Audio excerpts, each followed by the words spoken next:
Hi guys, welcome back to The Learning Gardener. If you haven't been here before, my name is Pip and I know that the lighting in this area is difficult, so I wanted to get out and show you what we need to do in this area before the lighting gets any worse. So it's quite early, but you can see now that we're moving more into summer how much sun this area is getting in the morning, and how well these arbors, or they're not arbors, these supports are that we've put up to put the climbing roses up, and how well the sweet peas did at covering the colour bond during the cooler months.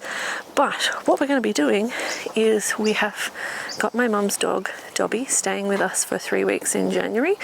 Dobby has had a few fights with my dogs and caused some physical damage, so they get kept separately. They still see each other all the time when I'm in Sydney, and we need to basically prep for Doobles to come down and stay safe and stay away from my dogs and stay away from the chickens. And so because of that, this area is going to go through a bit of a transformation. And because my dad is coming down from Sydney today to continue his work, you can see early parts of his work here, then we're going to get ready for a tip run and a massive clean out and some planting, which is what I'm going to be doing while Dad does the main part of this area. So he's put this post in, had a little bit of trouble over this side because there was a tree stump here, but he's going to put 2 posts in here. We've got a fence that's going to go up so that the dogs can have this area and Dobby can have this area, and they can just sort of stay separate. But Doobles is an escape artist, so if there is an exit policy that nobody has thought about, he will find it. So he's also bringing down Rio mesh to basically cut off this whole side so Dobby can't get under the fence. And we have these which will stop him from getting over, because that's at least 7 feet, but he has made it over my parents' fence in Sydney a number of times and through 6-inch gaps and all sorts of things. So to err on the side of safety, we're going to put another one of these just here on the back side of the fence, and we're going to put another one back here so that almost this entire side is covered like this. So it will mean at some point, it's great for me that I can put in another climbing rose for privacy, but it's going to keep Doobles McDoobles in, and that's the primary goal. Then we've got some more changes to do down this side that are hopefully going to make this area so much more useful and Dobby friendly. Now, one of the biggest areas that Dad is going to be working on is my least favourite spot in the whole garden, which are the 2 stairs that are just here. They make it so difficult for me. When we cut down the 2 trees, when we first moved in, I had to move so much stuff down the side of the house in terms of wood. We had to get someone to come and split the wood, and he had to trolley it up and down through here. When I was setting up the garden beds, I think I moved something like 14 tons of soil, and just using this little wooden ramp. If you want to bring your mower down, it's just a nightmare. Anytime you need the wheelbarrow out, it's so annoying, and this piece of wood is breaking down, and you kind of end up like coming down, crashing into this, and then veering down the pathway. So we've long debated what to do about this area, but what Dad has done is he's gotten some concrete on the cheap, and he's going to basically turn this into a ramp. And I almost don't even care how it turns out. It's going to be so much better than having this, and it's going to be so much better than having stairs. So he's going to do that while I'm in Sydney working this week, and yeah, hopefully you guys will get to see the before and after. And I don't know if he'll actually start that today. I doubt it, because he's got a 3-hour drive ahead of him, and then we've got a whole massive trailer to unpack. But hopefully this is going to make a really big difference to the functionality of this area. He's also picked up some more sand on the cheap, which means that at some point when I'm less pregnant, I can finish off repaving the original paved area behind me. Although for now everything's solid and looking great, and I'm really happy with it.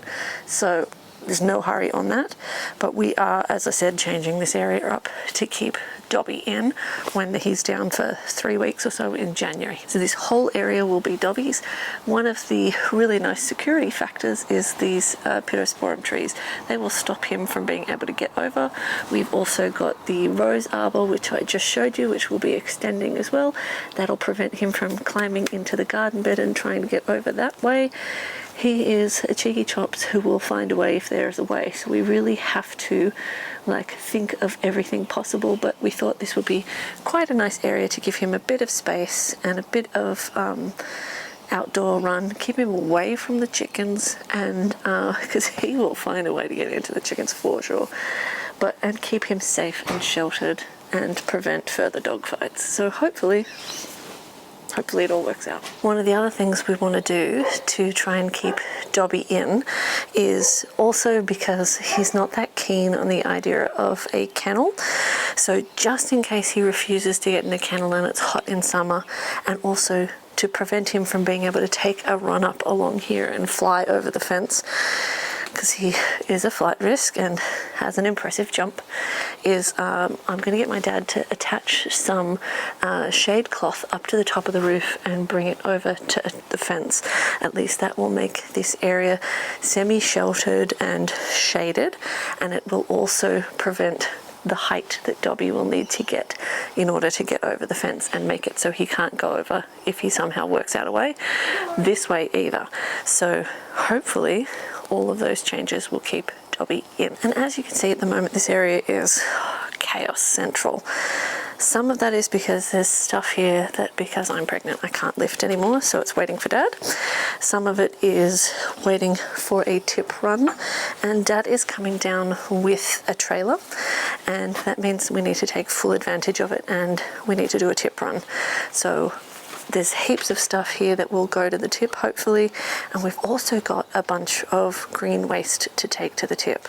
So hopefully we can get this all done while Dad's down. Now, as I mentioned, my dad is bringing the trailer down, and I have been waiting for ages for the trailer and to do a tip run. Mostly because I don't have a trailer, couldn't store a trailer here even if I did have a trailer, and can't drive a trailer. So, you know, dependent on someone else to do the tip run with me. So we are going to try and make maximum use of Dad being here.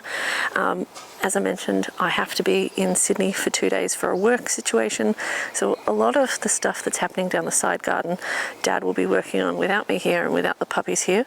But what I'm hoping is that before he goes home with an empty trailer, after he deposits all the sand and the concrete and the gate and all of that sort of stuff, is that maybe we can do a tip run. And because I don't know if he will still be here when I get home, I'm just going to make a huge pile in the middle of the backyard of all the stuff that needs to go to the tip, and then that way he can do it without getting confused about what he's got to take to the tip if I'm not here. So let's run through everything that I've got to get done in order to facilitate maximum usage of the tip runs. So these echiums, I've got one out the front as well. They're cooked, so hopefully they're laying a little bit of seed in here, but they've bloomed and died, and that can happen with echiums. Apparently they often bloom on the second year and then they're cooked, which is a bit sad because I was kind of hoping this would be a perennial that would live here and make the bees really happy. As I've mentioned in the last few videos, we have 4 bees a day visiting if we're lucky. Our population here on the south coast of New South Wales has apparently been decimated by the varroa mite, and obviously spraying, loss of habitat, and all of those other fun things that the poor bees are experiencing. But we need to focus on planting perennials that the bees love so that they can rebuild and be happy here once again. Now, we did replant a buddleia here that they went wild for last year, and seeing this has got to come out, it's quite a big space, and we really need to cover the hideous colour bond. I'm debating whether I'll either take the apple trees out of the pot and put one in the ground, or if we've got a couple of buddleias and hydrangeas behind the camera that are in containers, and maybe plonk them in here. And yeah, this has to go. So because this is potentially full of seed, it has to go to the tip or in the garbage bin. It can't go in the compost bin. So perfect thing for Dad to take down to the tip. Annoyingly, we have had some critter visit and dig up one of the tomatoes that I planted in here. Is it salvageable? No, but we can get another one and pop that in. But critters are annoying. It's probably blackbirds. Ugh, bane of my existence. But the other thing we're going to do is we've got 4 basil plants we're going to pop in here to go along with the tomatoes. I picked them up at the supermarket the other day. I always get my basil from the supermarket because it's already like a pretty decent size. Then I take cuttings of them, make sure I strip the lower leaves, put them in a glass of water on the kitchen sink for 2 weeks, and within 2 weeks I have new basil plants with beautiful roots. I find it's so much more valuable to spend $3 on a basil from Woolies than it is to bother with seeds, because if you bother with the seeds for basil, they take forever to get going and they stay tiny forever, whereas these basil are big and off they go quick, smart, and just cutting is so much easier than dealing with seeds. So we're going to plonk 4 of those in, but hopefully Dad is bringing down the whippersnipper, the hedger with him, and that will mean these guys finally get a hedge. Took me a while to get in and straighten these guys up after the wind, but now they need a haircut so they can be Birdie, no, get off, good girl, so that they can be growing a little bit thicker and a little bit more tamed, and they're just a bit scraggly after a full year of being sideways, so they need to get whippersnipped, but, well, not whippersnipped, you guys know what I mean. But while Dad's got the hedger down, if he brings it down, we're potentially also going to deal with the sweet peas. I was planning on saving maybe not all these seeds, nobody needs all these seeds, but I was planning on saving a lot of the seeds from the sweet peas because they did so well this year. But if my dad's bringing the edger down and he's not planning on coming back in, I don't know, 2 weeks to finish the gate or whatever, then I am probably going to take the hedger and just take out the majority of the sweet peas, especially this massive mess here. And the reason for that is, number one, maximize the tip run, because these are obviously covered in seed, can't go in the compost, but also these had really bad thrips, our sweet peas this year. First time I've ever seen thrips in the garden, and they were everywhere. But we had a little bit of rain and they seemed to have disappeared, so who knows where they went, but I don't want them in the compost and hanging about here. So if he brings the hedger, we will take all the sweet peas out and get them ready for the climbers. And some of our climbers are actually going to be ready to be planted. Some will be ready to be planted when I get back from Sydney. And the plan is to plant the cucumbers at the base of this front arbor here so they can come up. Last year I planted Queensland blue pumpkins on the arbor we were just at, and they went all the way up over that arbor and then they continued onto this arbor. I plan to do the same thing again this year, but I want to use the lower space for the cucumbers, and the cucumbers are nearly ready to be planted. The Queensland blues I haven't even been able to get to germinate so far, which is very annoying, but it is what it is. But I also want to have these arbors be useful and be like a source of shade and coolness in the garden in summer, because I feel like we're gonna really need it. But it's already been very, very hot. I can't see the tag, but these were some sort of pink emperor bean, and we've got our chickpeas starting to flower, but I don't know who's going to pollinate them, just sitting there. But we have this space here, and this is a great arbor. We had loofahs that are still sitting on the deck, waiting for me to deal with. We had loofahs on this one last year and on the next one over. So I thought, given that this is kind of got almost like a McDonald's M happening here in a double arch, what I would grow here, and I really debated whether I would grow them at all this season, is the tromboncinos. So number one, the tromboncino vine went for miles last year, absolute miles. Even after the first arbor collapsed, they completely tolerated me remaking an arbor and draping them over another arbor. They were like, no worries. So if you need something that's hardy, grow a tromboncino, but make sure you have something that is structurally supportive, because from 2 vines I got about 40 kilos of various squash. So if you harvest it when it's green, you can use it as zucchini. If you let it fully mature on the arbor, you get like a nuttier version of a butternut pumpkin or a winter squash, and they overwintered so much better than pumpkins for us. We just have too much humidity for pumpkins to overwinter well, but the tromboncinos only just started going funky a couple of weeks ago. So in terms of awesome productivity and storage potential, it's great. They're a little awkward to store because they're like this big, but I mean, kids, anytime they're in the garden, they're like, what is that? Because you end up with these huge squash hanging down, which is another reason why I thought this might be a great place for them, because it's kind of out of the way. You're not likely to get hit in the head by a tromboncino. But we need to get them in the ground because, unsurprisingly, the seedlings for them have taken off like a rocket while everything else is quite slow.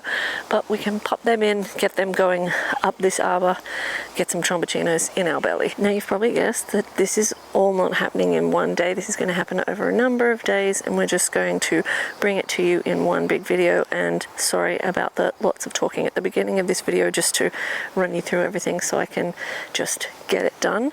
But the last thing we're going to do in this video is probably the first thing we're going to do today, and that is to come through and whippersnipper this whole area in the backyard where the chickens are. As you can see, this fence is not very high, so it would not keep Dobby out, which is why we're doing the doubles proofing up the other end of the garden. What we need to do though is, you can see this has gone a bit wild, so I was kind of hoping the chickens would be a better lawnmowers than they are, but to be fair, there's only 7 of them, and they don't get to spend oodles and oodles and oodles of time outside, because then the dogs don't get to spend any time outside, because the dogs would go wild if they saw the chickens out here. But it is getting a little bit snake habitat-y, and I don't want to do that. So we're going to come through and whippersnipper everything, cut everything right back. I've still got like heaps of things, like my tomato trellises all down here waiting for me to move them up there, and you know, just stuff that has been waiting for the tip down here. So hopefully we can clean out some of that and put it up the top of the yard for Dad to take to the tip too, or for me to take if I'm around for the tip run. But yeah, there's a lot of stuff to do down here, but the main thing is just to get it tidied up and a little bit less snake friendly. We don't want snakes at all, but we really don't want them near the chickens. But just to be clear, if the snakes are listening, I don't want them here at all. So we need to get onto that today. I've got my snake-proof gumboots that aren't probably all that snake-proof, but whatever. And we're going to get onto that first thing this morning. We just got to lock the dogs up first, because Birdie will go crazy if I whippersnipper and she's outside. And the whole neighbourhood doesn't need to hear that. Anyway, so that's what we're doing in this video. Sorry about all the talking. Now we're going to get into it, and hopefully you guys can see a lot of change by the end of this video.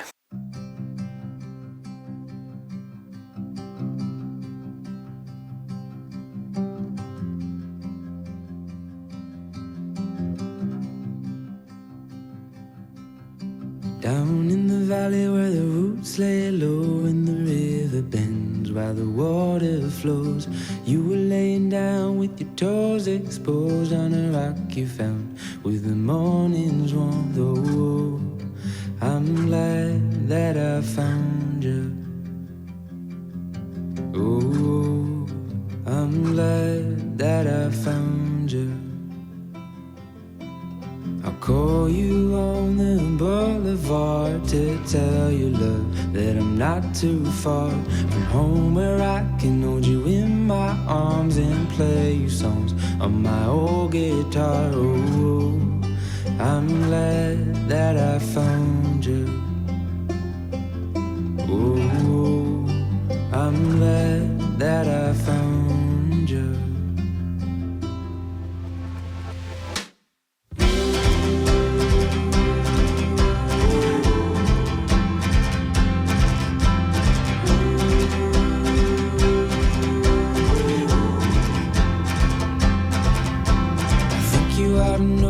You're my best friend, I need you more than kites need wind.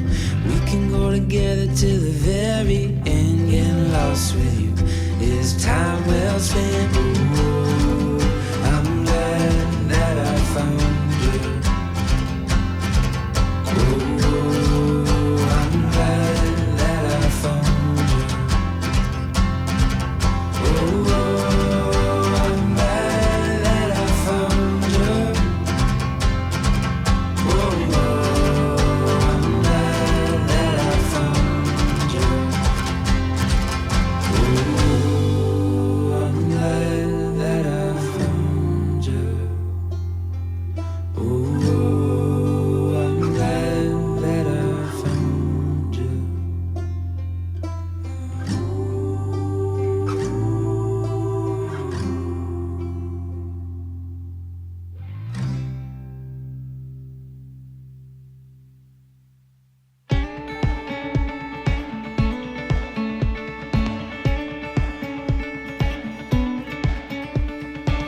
Something about it made my heart beat slow, just like a Sunday on a gravel road. I don't know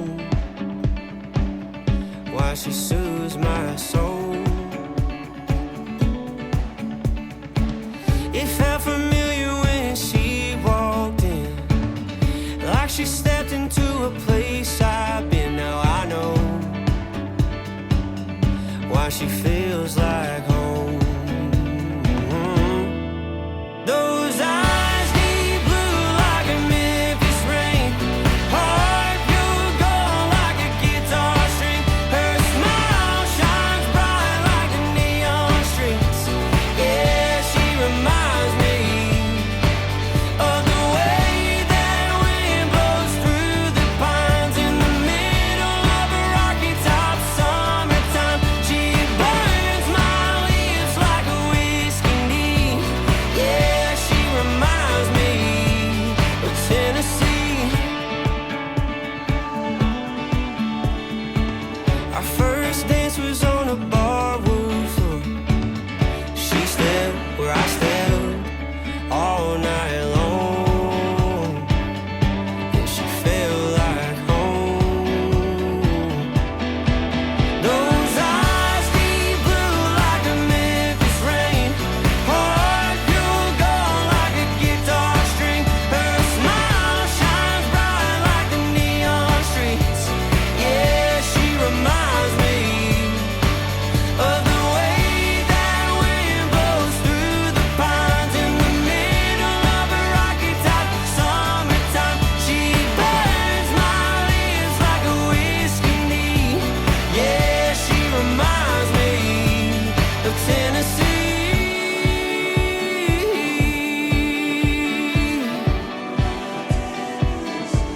of Tennessee.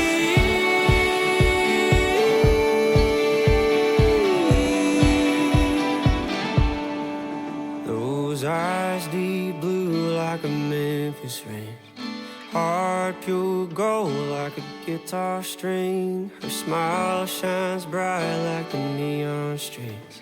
Yeah, she reminds me of the way that wind blows through the pines in the middle of a rocky top summertime. She burns my lips like a whiskey neat.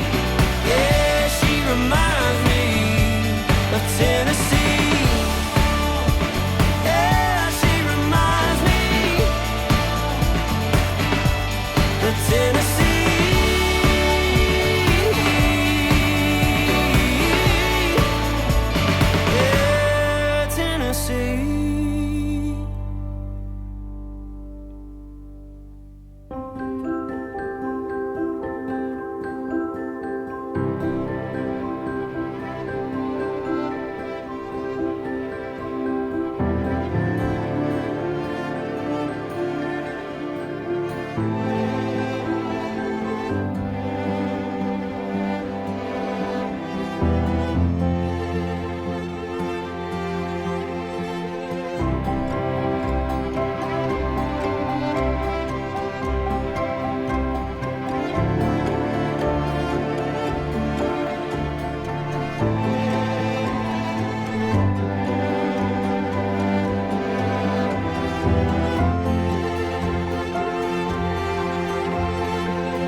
So I actually managed to get quite a lot of stuff done on that first day, and not so much done today because today was piping hot.